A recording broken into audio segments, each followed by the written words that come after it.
Okay, perfect. Alrighty. So thank you for meeting with me today on such short notice. I know it was pretty busy getting off the highway on 64. Is that true? Yes. Yeah, it's Yeah. kind of crazy. Yeah. I either take that way. Sometimes I'll just go back to the Bluegrass Parkway. Oh, for real? Is that Yeah. is that the way that you've gone in the past? I mean, is that usually your usual Yes. routine? Oh, okay, Yeah. that's awesome. And 33. It's a prettier drive. Yeah, that's what I've noticed. I've like the times when I go home to Tennessee back to Nashville, I'll be driving through and it's beautiful passing over like the Kentucky River and then you get to Yeah. 65 going south. But other than that, like it is pretty long though. I will say. Yeah. Yeah, I like the country roads better though. I grew up driving those, so it makes it a lot easier. yeah, You just yeah. turn on some music and drive. Right on. That's usually like yeah, 'cause I grew up in a pretty rural part of Tennessee as well, and so we would go on the back roads pretty often. But in Kentucky's beautiful, man. Kentucky is Yeah, it beautiful. is. The I went to the Lock yesterday to go fishing. Have you ever seen that place? I have not. Where is it? Yeah, so it's like High Bridge area, and Oh, okay. it's over by like you keep going past Asbury, and then you drive like 5 miles, and then I see. it's on the right, and so it's where the bridge crosses over um, the river. So it's pretty cool. So you went to University of Texas, is that right? Yes, that's correct. That's Okay. been a long time ago, but I know. Oh, really? How many Yep. years has it been? Probably about 25, Probably about 25. 25 years. Yeah. Man. So you've been in the marketing role. Like, how did you get your start? Did it say P&G? Is that correct? Well, I started with P&G, and then my favorite company I've worked for is Nike. I really like sports, so that was a fun company to be a part of. And Yeah. then I've also worked for Coca-Cola for a little bit. Oh, And okay. I've always done marketing roles, advertising, brand management, Yeah. product management. So that's what I do now for Sprint. That's how I got started with them. Oh, okay. Awesome. Awesome. Is that, I How mean, about is you? But what about me? Well, I've been with Teradata for about 5 years now. I'm pretty fresh out of school. Um, well, I guess not too fresh, but I've enjoyed it, man. It's taken me a lot of different places. I started out in a corporate accounting role, Okay. and so I was an accounting executive for about 2 years, and then I wanted something different, and I wanted to get into software and because I was just passionate about it, and I was passionate about helping companies on a larger scale. Okay. And so when I heard about the Teradata position that opened up, I was like, I got to go after this, and because like when you get high up in corporate, you realize a lot of the decisions that are made really have an impact on the entire country, and so I wanted to be in a role where I could Yeah. make a lot of change happen and for the better is what we were going after and so like Teradata has allowed me to help companies uh, improve their improve their environment relationally and also like as far as achieving their goals and everything. So it's been really neat and it's been a fun process to be a part of for Yeah, sure. that's cool. Very So cool. yeah, and then so I went into Utah. Last time we had spoken was you guys were getting back from Florida. Is that true? On a family vacation. Yes. Lee just said that he would arrange the meeting for us. So yeah, I really don't know anything about what the Teradata is. I know that it's a different kind of software and a database of some kind, but I don't really have any other information from him besides that.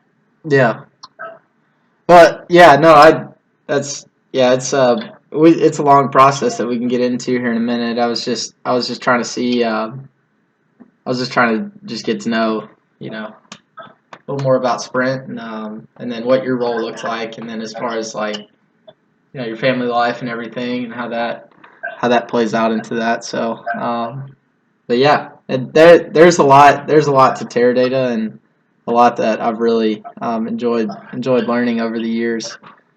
And so, with your current role, what does the day to day look like as far as management and as far as providing direction for Sprint as far as advertising?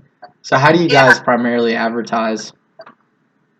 So currently, I'm the Chief Marketing Officer at Sprint. Okay. I supervise our different vice presidents and our different teams that are responsible for managing the Sprint brand. So anything that people see and what they're thinking of Sprint, that's what I take care of. Oh, wow. And then providing direction for the Sprint advertising just day to day. Okay. Though most of our ads, we actually just have ad companies develop those so that we don't have to have like people on the ground here spending time on that. Right. I do a lot of marketing research. I have a few teams working on that just to see how different companies are doing because, we have with Verizon and AT&T some pretty big competitors. Mm-hmm. And then our department also just develops different pricing plans. Oh, really? Okay. That's a via good thing to Excel. know. So let me go ahead and jot that down. So we'll get that, and then as far as developing pricing plans, how long are you in charge of that process, or is that? I manage it. Okay. And there's a different vice president who's in charge of that more directly. Okay. But we just supervise and make sure that everything makes sense and see the overall like budgets and profit and loss, balance sheet kind of stuff. Yeah. So you see where everything is all the energy is going. So okay, awesome. Well, cool. So I wanted to ask you if you were in charge of the decision-making process as far as further commitments on the process of going forward with Teradata. Yeah, definitely. No, I have some input into it, but ultimately it's our CIO who has to make the final decision. Okay. You've probably heard Lee mention Lynn, so Lynn Hudden is the one who actually takes care of all of that. Okay.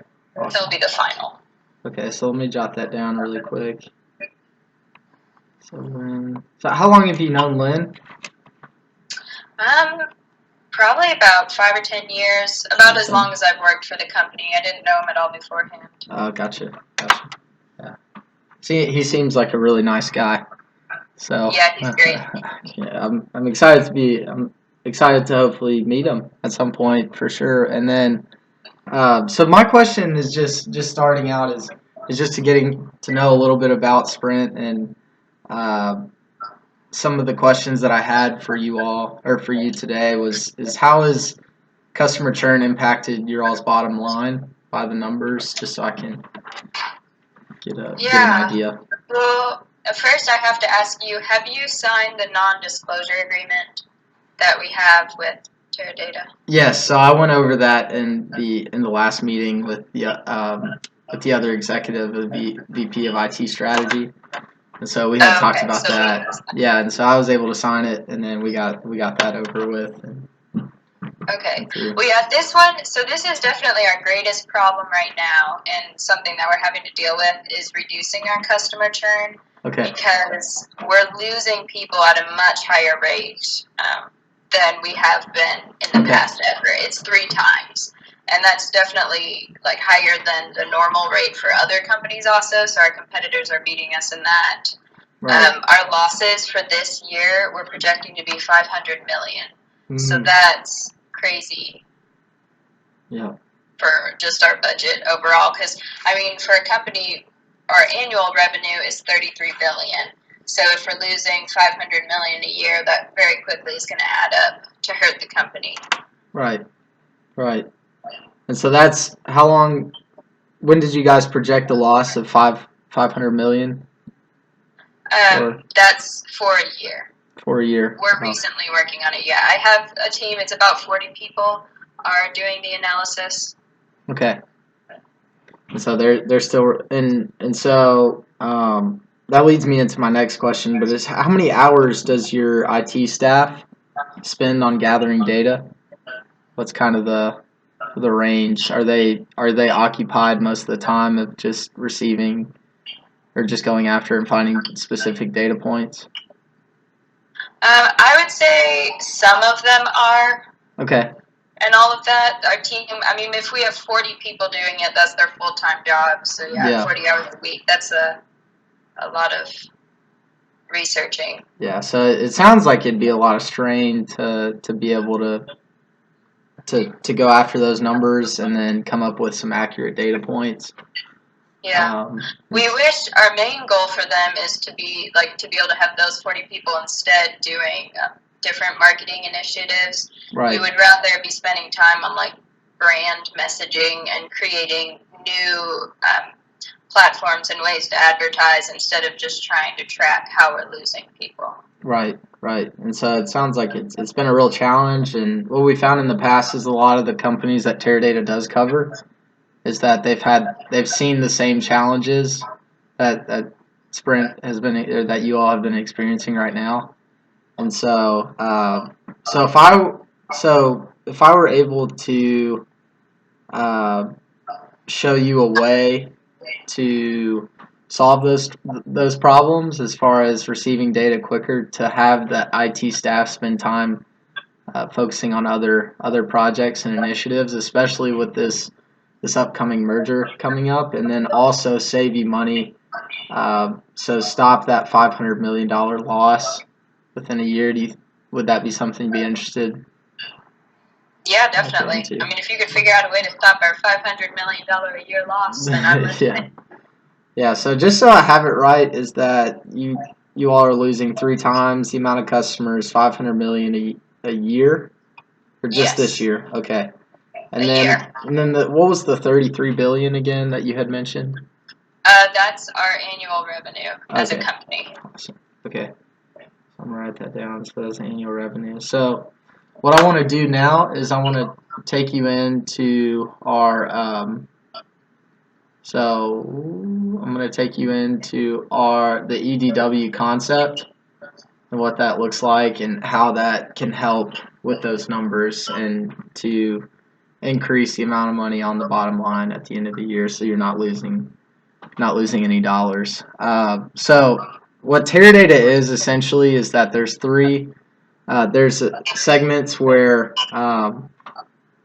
each department, so a lot of times the marketing department and the finance department and then the HR department will each run data points for different questions that they have. Now the computers that are in place now are usually fast and quick at getting a specific amount of data, but not anything complex. So what do you mean by data points? Like what kind of data? So say if the data, you wanted to see how many customers you had in the Dallas-Fort Worth area.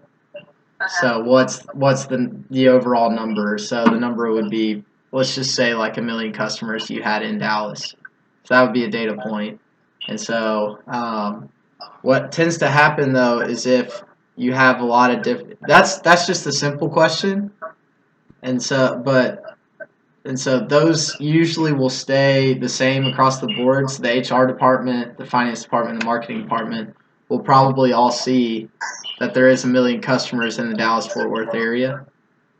But if you wanted to be able to solve more complex questions, like especially with understanding churn, so in the Dallas-Fort Worth area, you want to see why what's the percentage of decreasing customers on the north side of Dallas in the year 2017.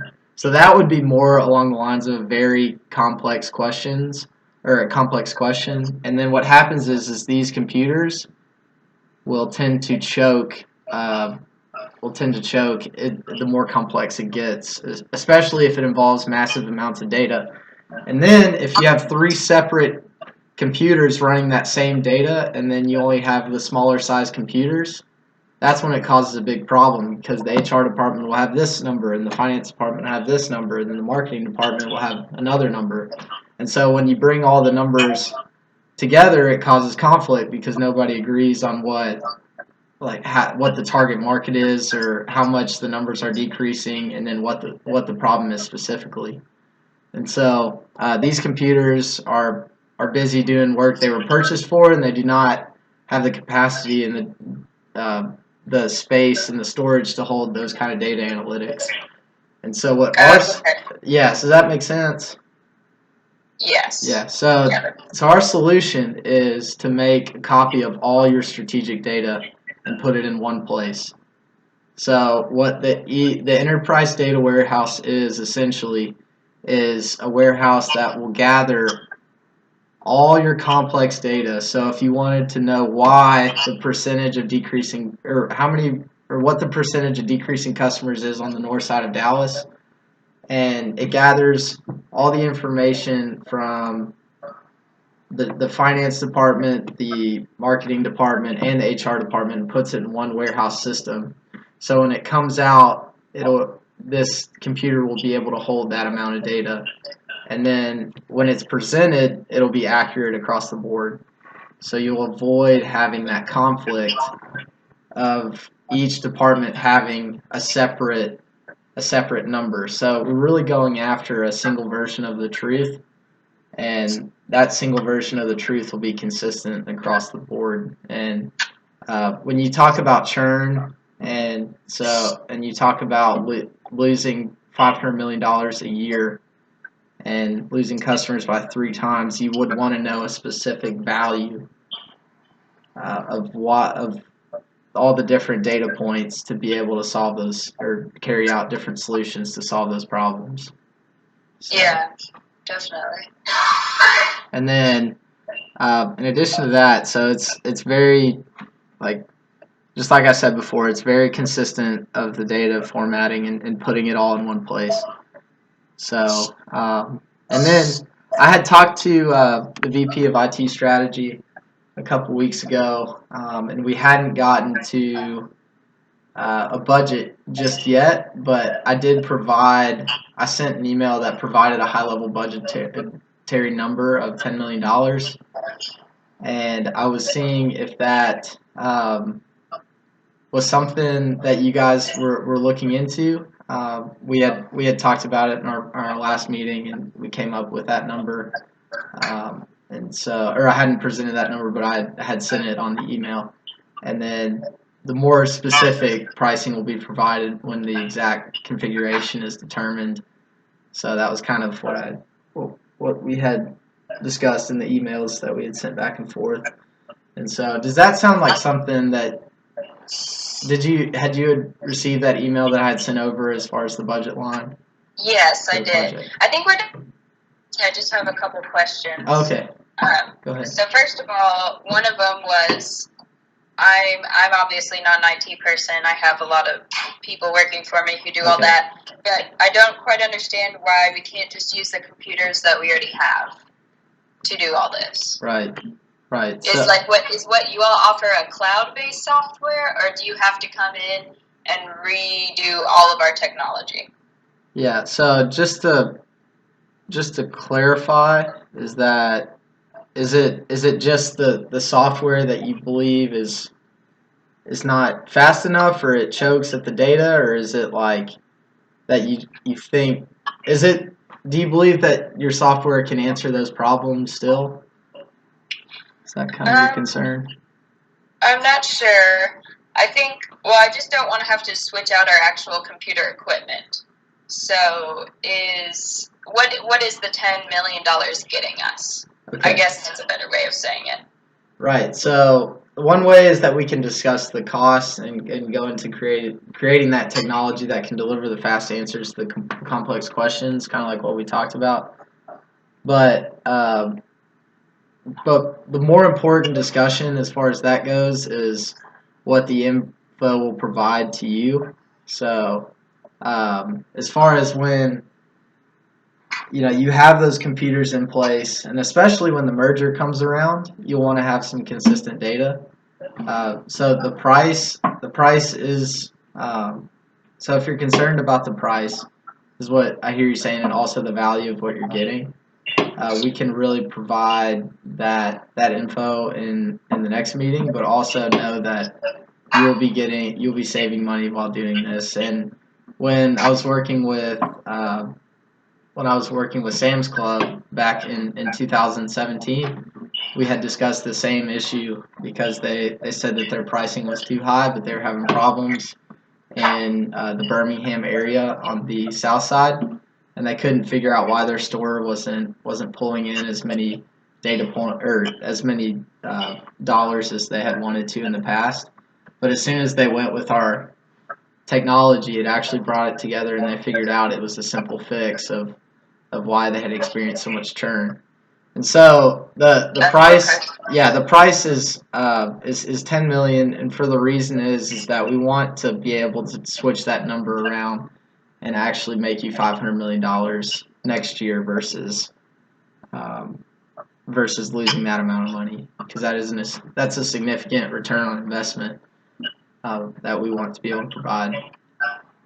Yeah, that makes sense. So you all provide software and new computers and more, correct? Yes. So we will provide the software and we will provide the training. A lot of that is gone over in the budget as far as where the dollars are going. And so we'll provide the training, we'll provide the system to go in place, and then we will be working with you all closely on deciding where the piece will go, and just the entire process in general. You'll have my word that we will be with you every step of the way. Okay, that helps to know. Mm-hmm. And then also, you've probably heard that we're pending a merger with T-Mobile. Mm-hmm. So right now, it doesn't seem like a good time to us to make a major technology investment. Be able to look at doing it after. I don't know. Would there be any benefit to doing it now? There definitely would be a good benefit, or the best benefit, as far as doing it now. And I'm not just saying that as just trying to make a deal, but I will say for the best future for Sprint moving forward is that as the people start to come in from T-Mobile, and as everything starts to change, moving forward as far as new employees coming in, is that you want to know those data points so that you can keep the dollars flowing in and helping the bottom line at the end of the year. Because essentially, when you know the data points and you know your target customer and you know why the churn is happening in the first place, you would want to be able to solve those accordingly, and especially in the merger when the change is happening. You still want to be able to market to your customers regardless of what the company's called or who has the title roles in place. Okay. Does that clarify your concern? Yes, yeah, that does help. So, and then I guess going back really quick to the $10 million, what kind of, since you mentioned that you all worked with Sam's Club, what kind of return on investment do you normally see for this kind of EDW? Yeah, so usually we will see a 50% return on investment for that. Okay. So what that looks like is as you go and you utilize the software. So say if I invest or I buy the purchase the warehouse for $10 million, then those dollars that you had spent on it, so you will essentially you will double your money within the year. So so essentially would it be 100% or 50%? So it would be the total of it. I don't know. So we would expect to see about 20 million. Yeah, 20 million in profits for that year. Okay. And that will reverse the tide on losing your $500 million a year. And so we've seen a drastic growth, especially in Sam's Club investment. So they were losing close to $15 million a year. I think it was 14.5 is the numbers. I'd have to run it again. And so when they decided to invest in us, then what we did was we installed the software for them at the corporate level, and they ended up gaining $29 million after the year. So at the start of the year 2018, we had saved them $14.5 million roughly. So I believe the total number was 14.6 if we were to get specific, but that's the number that we saved them. And then we have plenty of stories all day. I mean, just Chipotle last weekend decided to go with one of my colleagues and work with him specifically for the EDW, and they were able to better market to the places in Arizona that were missing Chipotle restaurants, and they've seen a huge success from that. So Okay. it's been a real success over the past few years. All right. And are you all the only kind of company who offers this kind of software? Or why? I guess why would we use you all instead of a different company? Yeah, so we're very specific in what we do, and so we handle everything at the large scale corporate level. So as a chief marketing officer, you run into questions every single day about what's going to be next, and what you're facing. And I'm sorry. So as a chief marketing officer, you see things from a larger scale. A lot of our competitors are usually at a smaller scale, and they try to get to the level that we're at. But as far as the amount that we can save you all, it beats our competitors by a substantial amount. So the same software that you would purchase from one of our competitors is 15 million from our leading competitor, because they don't have the resources that we have to make that savings. That makes sense. So, and then so my goal from this meeting is, if I could. I know you had talked about Lynn a little bit and how you guys were close friends. I was seeing if you could set up a meeting with me and Lynn to see if that or moving forward with Teradata is a good step for you all.